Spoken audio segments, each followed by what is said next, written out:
Lucky Heads, welcome back to the channel. Today I am headed over to Volt HQ in central London to pick up a brand new folding bike that they have in their selection. Now, I'm super excited about this one because number one, I haven't actually ridden a Volt bike in quite some time. The last bike I rode was the Volt London Commuter. If you want to watch that, then you can click the link right here to check that out. However, today it's all about a folding mid-drive electric bike. Now, I haven't actually ridden a mid-drive folding electric bike ever, so I'm super hyped to get my hands on this and find out more. But first, we need to head on into London.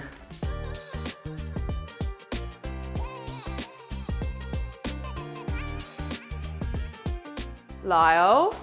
Hello. Hello. Can you show me the bike? I will. So this is what we're lending you. Oh my God. The Volt Lite. We've been refining it for a couple of years, so we're very excited about it. We've put the Bafang M820 motor on this, which is a central crank motor, really high torque, 75 Newton meters, really powerful, really responsive. It's actually an electric mountain bike motor, but it's really nice because it's lightweight, super quiet, and yeah, it works really, really well on this bike. We also have a carbon belt drive, so it's nice and clean, low maintenance, again, really quiet. Nexus 3-speed hub gears and 20-inch wheels, which is really nice and responsive when you're riding. Feels really comfortable. So it's yeah, it's really nice to ride.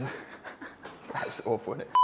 Let's take a closer look at what the Volt Lite has to offer. This folder comes as a single-size aluminium frame that caters to 5'3" to 6' riders. The handlebars are adjustable to get the best positioning for your ride style, and there will also be a shorter battery option coming soon that means 4'9" riders and above will be catered for. With the current battery situated underneath the seat post, you get 30 to 50 miles on one charge, and if you size down, you'll get a touch less range. I will be range testing this bike a little bit later, so make sure to stay tuned for that. The battery is also removable and comes with a locking system, so if you need to leave your battery in the frame, it can be safely secured. You get a 250 watt Bafang mid-drive motor that can punch out an impressive 75 Newton meters of torque. You get a carbon belt drive for minimal maintenance, plus 3 speeds for varying speeds and inclines. There are 4 levels of assist available that help you to reach a top speed of 15.5 miles per hour. Brakes are hydraulic, wheels are 20 by 2 inches with Schwalbe tyres, and once folded, the bike is a compact package that includes magnets to keep the wheels secured. Max load weight is 100 kilograms, and the bike itself weighs in at 18 kilograms with the current battery, or 15 kilograms without. The retail price is £2,899. You get 2 years warranty with mudguards and integrated front rear lights included. But if you're quick, you can get it at a reduced price with the Black Friday discount. So if you're watching this video as it's gone out, you might be able to get a few £100s off. You can also get the Lite on subscription for £127 a month, which includes servicing, theft and accidental damage insurance, and an insurance-approved gold lock. So before we go any further with this review, I just wanted to quickly talk about a couple of bits of kit that I've found to be so useful on my cycling commutes, and that is particularly when there is lower light. So it's just turned winter here in the UK, the clocks have turned back, the sun is setting at 4:30 p.m, so if you are commuting after work or any time after that, then you're gonna need visibility. Now, as well as using my bike lights, I also like to use a Lumos light up helmet. This is a Lumos Ultra, and I find it is so helpful to use one of these whilst also riding in the dark or lower light, because it just means that you have that extra visibility. But also, if your bike lights fail, then this is a really great backup option. It's got front and rear lights as well as turn signal capabilities on the front and back. And it also has a visor, which is a godsend in the wet British climates. But most importantly of all, this helmet is designed specifically for e-bike riders. So it has the prestigious certification, the NTA 8776, which basically means that it's been built to withstand higher speeds and basically harder impacts to keep you safe on the roads. You can also bundle it as well with the Lumos Mini Firefly bike lights. Now, I have attached these to this bike today, so I can use them as indicators. But with a magnetic and clip-on design, the Firefly Mini can be attached anywhere. So it's not just for bikes, it's also really good for things like backpacks. Lumos has created a clever design that enables the mini light and helmet lighting system to sync flash through the app. This feature ensures that flashing and turning signals stay perfectly in sync. And having all of this kit and lighting essentially means that it's near impossible to not see me. And I do find as well, with having lights up on the helmet compared to just having it on the bike, I do feel like when it is much darker and you kind of see this sort of floating light in the foreground when you're driving a car or on a bike or whatever, it does kind of stop you in your tracks a little bit, because you're just trying to kind of work out, like, what is that? that weird floating light, whereas, you know, on a bike, sometimes it can potentially be missed because it is that kind of lower level. But I'll make sure to put links in the description down below of all the kit that I have been using, including this Ultra Lumos helmet and the 2 indicator lights, the mini Firefly lights down there as well. And if you use the code Electroheads at checkout, then you will get a discount off your order. And if you're watching when this video goes out, then you might just be able to get a Black Friday deal as well. So let me know what you think. Right, back to the video.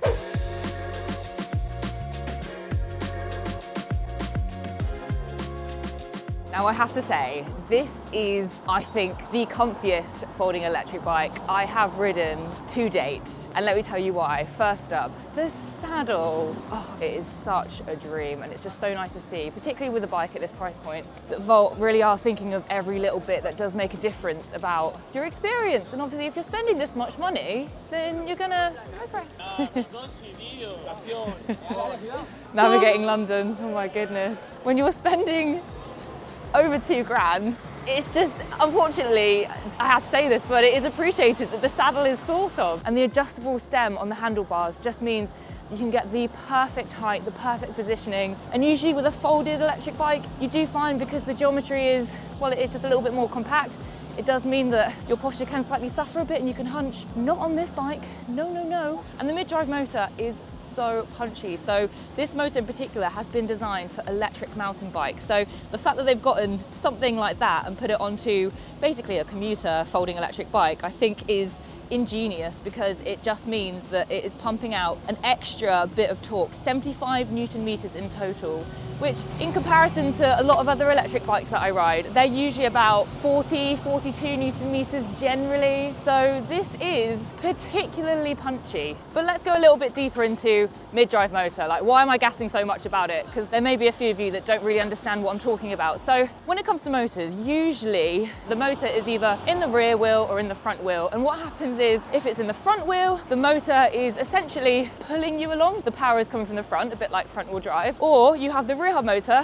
rear wheel drive, where you're essentially being pushed along by the motor. Now, the mid-drive hub motor is where it's at. This is the premium, the optimum positioning for a motor, you could argue, because one, the power itself is exactly in the crank. You're essentially not getting any wastage at all. It's going straight to where it needs to be and being put straight into the belt drive in this instance. Number two, the weight distribution is again optimized because you have the weight of the motor in the center of the bike. Now granted, mid-drives do cost more, hence the price point for this bike. Obviously there are a lot of other reasons, but that certainly will play into it. The assist and the torque that comes out of this mid-drive motor is just incredible. And in fact, speaking of torque, the sensor on this bike is a torque sensor, which means that the harder you push down on the pedals, the more power you're going to get out of the motor. So you can get a cadence sensor, which is generally on cheaper electric bikes because it is a more simplistic setup.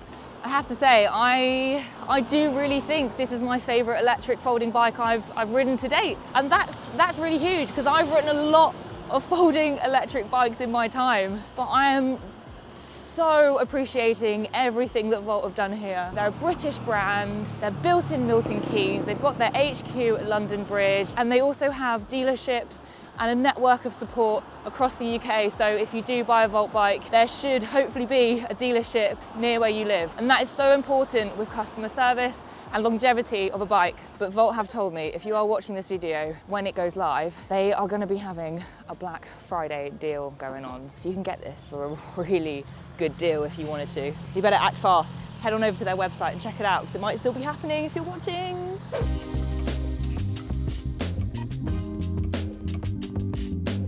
It's time for the test we all know and love. It's the hill test, a very critical one at that. So I have cycled over to Crystal Palace because I know there are some very good hills around here, and actually I've just started to climb one, so I thought I'd stop here and basically take you with me as it gets steeper and steeper. Now, just back there I was on like gear 2 using S+, which is basically the 4th of the 5 assists. But as you can see here, the hill is getting steeper and steeper. So let's see what gear I'm gonna be in, what assist is gonna be good as well, because there are some pretty damn good hills around here. No pressure, Volt. And by the way, guys, if you are enjoying this video, then please make sure to hit that like button and definitely hit subscribe if you want more content just like this popping up on your homepage.